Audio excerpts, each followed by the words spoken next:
नमस्कार। जय हिंद मेरे भविष्य के जवानों। यूपी कांस्टेबल की जो फॉर्म है वो भरा जा चुका है। परीक्षाएं निकट हैं, इसीलिए हम आपके लिए एक नई सीरीज़ शुरू कर रहे हैं, खाकी सीरीज़।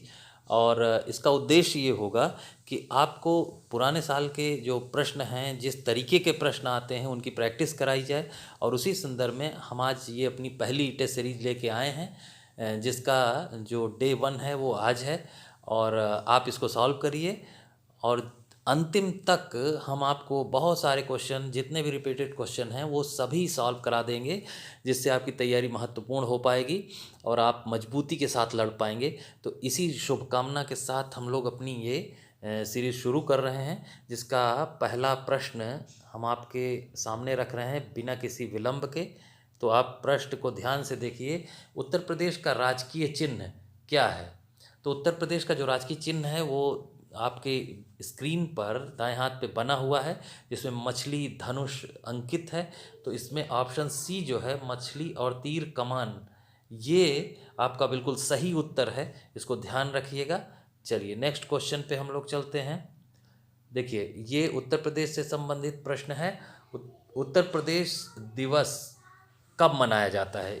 यूपी फाउंडेशन डे यानी उत्तर प्रदेश के रूप में यह कब आया प्रदेश, और उसी दिन हम इसको मनाते हैं। तो सबसे पहले इसका उत्तर हम लोग जान लेते हैं कि 24 जनवरी की जो तिथि है वो उत्तर प्रदेश दिवस के रूप में मनाई जाती है। याद रखिएगा, यहाँ जो मैप बना हुआ है उसमें उत्तर प्रदेश आपको अंकित किया गया है, जिसमें ऊपर का जो हिस्सा है वो उत्तराखंड था, जो कभी उत्तर प्रदेश का एक भाग था, पहाड़ी राज्य था। और इसी के आधार पे उसको अलग किया गया। तो अब जो उत्तर प्रदेश है उसकी राजधानी लखनऊ है, जिसका हाई कोर्ट इलाहाबाद में है, और उसकी बेंच भी लखनऊ में है, और विधानसभा भी लखनऊ में है। और इसका जो दिवस मनाया जाता है वो 24 जनवरी को मनाया जाता है। चलिए नेक्स्ट क्वेश्चन पे हम चलते हैं। देखिए, अब जो हमारा अगला प्रश्न है वो भारत की राजधानी कलकत्ता से दिल्ली स्थानांतरित कब की गई? तो यहाँ ये इतिहास से संबंधित प्रश्न है, मैं इसको आपको डिटेल बताता हूँ। जो है सन है, एक 1911 और एक 1912। तो देखिए, आप यहाँ कभी कभी गलतियाँ ये होती हैं कि इन दोनों सनों में कन्फ्यूजन होती है। तो आपको मैं बता देता हूँ कि राजधानी स्थानांतरण की घोषणा जो है वो 1911 में हुई थी, जबकि राजधानी स्थानांतरित कब की गई वो 1912 में। इसलिए ऑप्शन सी बिल्कुल करेक्ट है। और ये किस संदर्भ में किया गया था? 1905 में बंगाल विभाजन हुआ, जिसके विरोध में स्वदेशी आंदोलन हुआ। और स्वदेशी आंदोलन हुआ और एक कमेटी गठित की गई, अरुणडेल कमेटी। बाद में उसकी रिपोर्ट आई और बंगाल विभाजन जिसमें रद्द करने की सिफारिश की गई। और 1911 में दिल्ली दरबार लगा, जॉर्ज पंचम और महारानी मेरी उसमें आए, ब्रिटेन के सम्राट और उनकी पत्नी। और जब ये आए तो इन्होंने दिल्ली दरबार में 1911 में घोषणा की कि हम बंगाल विभाजन रद्द करेंगे और दिल्ली से राजधानी जो है दिल्ली पहुंचा देंगे कलकत्ता से स्थानांतरित करके। तो ये घोषणा हुई, लेकिन स्थानांतरित 1912 में हुई, इसलिए यहाँ सी बिल्कुल करेक्ट आंसर है। चलिए नेक्स्ट क्वेश्चन पे हम चलते हैं। देखिए, अगला जो हमारा आज का सवाल है, भारत में जीएसटी यानी गुड्स एंड सर्विस टैक्स, वस्तु एवं सेवा कर, कब लागू किया गया? तो ये 1 जुलाई 1917 को लागू किया गया था। ठीक है, ध्यान रखिएगा, 1 जुलाई 1917 को। चलिए नेक्स्ट क्वेश्चन देखते हैं। बहुत ही प्रसिद्ध सवाल है, कई बार पूछा गया है। उपन्यास गोदान जो है उसके लेखक कौन थे? तो ये सबको पता होता है, मुंशी प्रेमचंद। बस आप गलतियां नहीं करिएगा, ये सब सवाल बार बार आते रहते हैं और मैं वो सारे प्रश्नों को आपको इस सीरीज में हल कराऊंगा जो निरंतर पूछे जाते रहते हैं। ध्यान रखिएगा, मुंशी प्रेमचंद, गोदान। चलिए नेक्स्ट क्वेश्चन पे हम चलते हैं। जो हमारा अगला प्रश्न है, राष्ट्रीय मानवाधिकार आयोग, नेशनल ह्यूमन राइट कमीशन, ठीक है, एनएचआरसी जिसको कहते हैं, इसका मुख्यालय कहाँ स्थित है? तो इसका मुख्यालय नई दिल्ली में है। एनएचआरसी का मुख्यालय कहाँ स्थित है? नई दिल्ली में। चलिए नेक्स्ट क्वेश्चन पे चलते हैं। देखिए, ये पुलिस से संबंधित प्रश्न है, इंपॉर्टेंट है। भारत में साइबर अपराध यानी साइबर क्राइम की रिपोर्ट करने के लिए जो हेल्पलाइन नंबर है वो कौन सा है? ठीक है, तो वो नंबर कौन सा है? वो नंबर है 1930। ठीक है, 1930 जो है इस पे आप फ़ोन मिला के साइबर अपराध से संबंधित रिपोर्ट दर्ज करा सकते हैं। ठीक है, चलिए नेक्स्ट क्वेश्चन पे हम चलते हैं। देखिए यहाँ पड़ोसी देशों की मुद्रा के बारे में पूछा गया है, तो बांग्लादेश की मुद्रा कौन सी है? बांग्लादेश की मुद्रा यहाँ कौन सी है? टका। ऑप्शन बी बिल्कुल करेक्ट है। रुपया कहाँ का है? इंडिया का है। येन कहाँ का है? जापान का है। डॉलर कहाँ का है? यूएसए का है। ये भी आप याद रखिएगा कि येन जापान का और डॉलर यूएसए का, जबकि टका जो है वो बांग्लादेश की मुद्रा है। चलिए नेक्स्ट क्वेश्चन पे चलते हैं। आज का अगला जो हमारा सवाल है, भारत में विमुद्रीकरण यानी डीमोनेटाइजेशन कब घोषित किया गया? तो मैं सबसे पहले आपको डीमोनेटाइजेशन का मतलब बता देता हूँ विमुद्रीकरण का। देखिए सरकार में, किसी भी सरकार में, किसी भी देश की सरकार में जब उसे ये लगता है कि बाजार में काला धन बढ़ गया है। काला धन किसे कहते हैं? कि जिस पे टैक्स न दिया गया हो वो धन काला धन है। तो जब सरकार को ये लगता है कि काला धन बढ़ गया है या आरबीआई को ये लगता है, तो वो क्या करती है, अपनी कुछ बड़ी और पुरानी मुद्रा को निरस्त कर देती है कि अब ये नहीं चलेंगे, अब इसके स्थान पर नई मुद्रा हम ला रहे हैं। तो अब जिसके पास काला धन होता है वो बैंक जाने का साहस नहीं जुटा पाते उसको बदलने का। भाई प्रमाण देना पड़ेगा कि हम इसे, ये मेरे पास कैसे आया, तो इसलिए वो नहीं जुटा पाते साहस और काला धन अपने आप ही समाप्त हो जाता है। ये विमुद्रीकरण का कॉन्सेप्ट है। और भारत में भी हाल ही में जो विमुद्रीकरण हुआ था वो कब हुआ था? वो 8 नवंबर 1916 को हुआ था, जिसमें 500 और 1000 के नोट बंद कर दिए गए थे। यही बड़ी मुद्राएं थीं और इनके स्थान पे फिर नई मुद्राएं चलाई गई। तो 8 नवंबर 2016। चलिए नेक्स्ट क्वेश्चन पे चलते हैं। देखिए उत्तर प्रदेश की प्रमुख नकदी फसल कौन सी है? कैश क्रॉप कौन सा है? तो आपको पता है कि उत्तर प्रदेश में गन्ना बहुत बोया जाता है, गन्ना बहुत उत्पादन होता है और चीनी का भी उत्पादन बहुत होता है। तो गन्ना जो है वो एक नकदी फसल है जो उत्तर प्रदेश में बहुतायत में होती है और यही इसका सही उत्तर है। चलिए नेक्स्ट क्वेश्चन पे चलते हैं। अगला जो आज का हमारा सवाल है, उत्तर प्रदेश के किस शहर में कुंभ मेला लगता है? तो कुंभ मेला नासिक में भी लगता है और जगहों पे भी लगता है, लेकिन उत्तर प्रदेश के किस शहर में लगता है? तो वो प्रयागराज है, जिसका पूर्व का नाम इलाहाबाद था। ठीक है, प्रयागराज में कुंभ मेला लगता है। अभी ये दौर चल रहा है, कुंभ मेला चल भी रहा है इस समय। 6 साल पे अर्ध कुंभ लगता है और 12 वर्षों पर एक पूर्ण कुंभ लगता है। ठीक है, जिसको आजकल महाकुंभ भी कहा जा रहा है। चलिए नेक्स्ट क्वेश्चन पे चलते हैं। जो आज का हमारा अगला प्रश्न है वो आपकी स्क्रीन पर है। उत्तर प्रदेश का प्रसिद्ध शास्त्रीय नृत्य कौन सा है, यानी क्लासिकल डांस? तो उत्तर प्रदेश का जो शास्त्रीय नृत्य है वो एक ही शास्त्रीय नृत्य उत्तर प्रदेश का है और एकमात्र, जिसका नाम है कथक। ठीक है, कथक जो है उस उत्तर प्रदेश का एकमात्र शास्त्रीय नृत्य है। यहाँ सबसे ऊपर दिया है भरतनाट्यम, जो तमिलनाडु का है। कहाँ का है? तमिलनाडु का। और सी ऑप्शन है कुचिपुड़ी, जो आंध्रा का है, आंध्र प्रदेश का। और कथकली कहाँ का है? कथकली है केरला का। ठीक है, ये भी याद रखिए, भरतनाट्यम तमिलनाडु, कथक उत्तर प्रदेश, कुचिपुड़ी आंध्र प्रदेश और कथकली केरल। चलिए नेक्स्ट क्वेश्चन पे चलते हैं। अगला जो आज का हमारा सवाल है वह भारत की सबसे लंबी नदी कौन सी है? सबको पता है वो हिमालयी नदी है गंगा, जो भारत की सबसे लंबी नदी है। और ये उत्तराखंड में उत्तरकाशी ज़िले में जो गोमुख नामक स्थान से निकलती हैं और गंगोत्री ग्लेशियर है। कहाँ है? गंगोत्री, गंगोत्री से ये निकलती हैं उत्तराखंड में।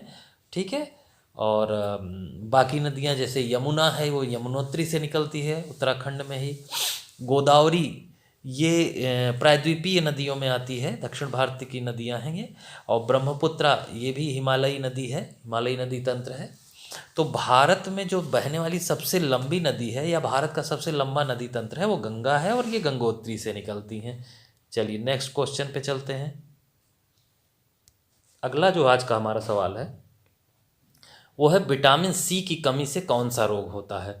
विटामिन सी की कमी से जो होने वाला रोग है उसका नाम है स्कर्वी। और स्कर्वी जो है इसके बारे में बताऊं, ये मसूड़े का रोग है, मसूड़े का।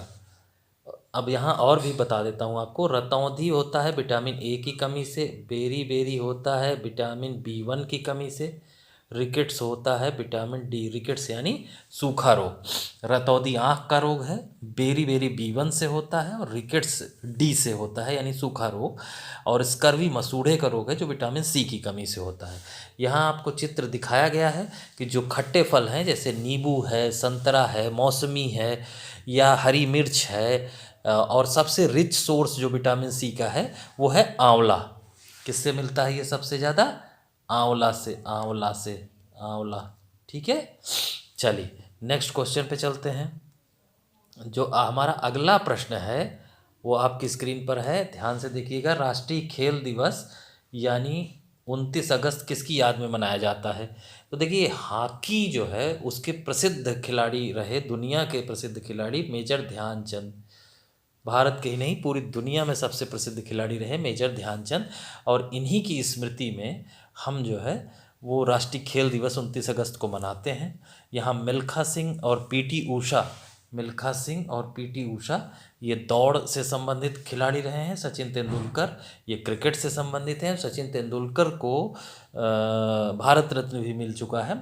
मेजर ध्यानचंद को जो है इनकी याद में राष्ट्रीय खेल दिवस मनाया जाता है। चलिए नेक्स्ट क्वेश्चन पे चलते हैं।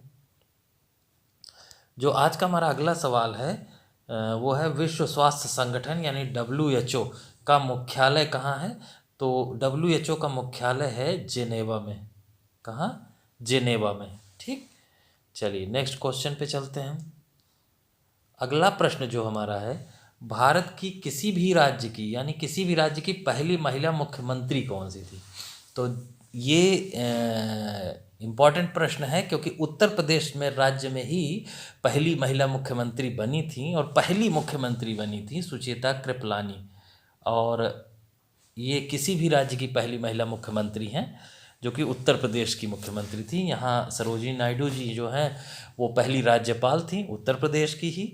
इंदिरा गांधी जी पहली महिला प्रधानमंत्री रहीं भारत की। मायावती जी उत्तर प्रदेश की 4 बार मुख्यमंत्री रहीं।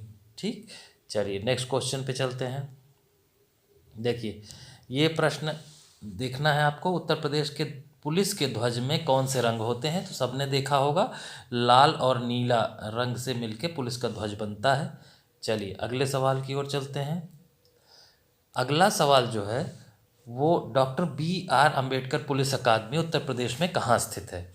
देखिए, सिलेक्शन के बाद यहाँ ट्रेनिंग होती है जो चयनित अभ्यर्थी हैं उनकी, और BR अम्बेडकर पुलिस अकादमी जो है वो मुरादाबाद में स्थित है, उत्तर प्रदेश के मुरादाबाद में, याद रखिएगा। चलिए नेक्स्ट क्वेश्चन पे चलते हैं। अगला जो हमारा प्रश्न है, उत्तर प्रदेश की दूसरी राजभाषा कौन सी है? तो पहली तो हिंदी है, लेकिन दूसरी कौन सी है? वो है उर्दू। ठीक है, उर्दू।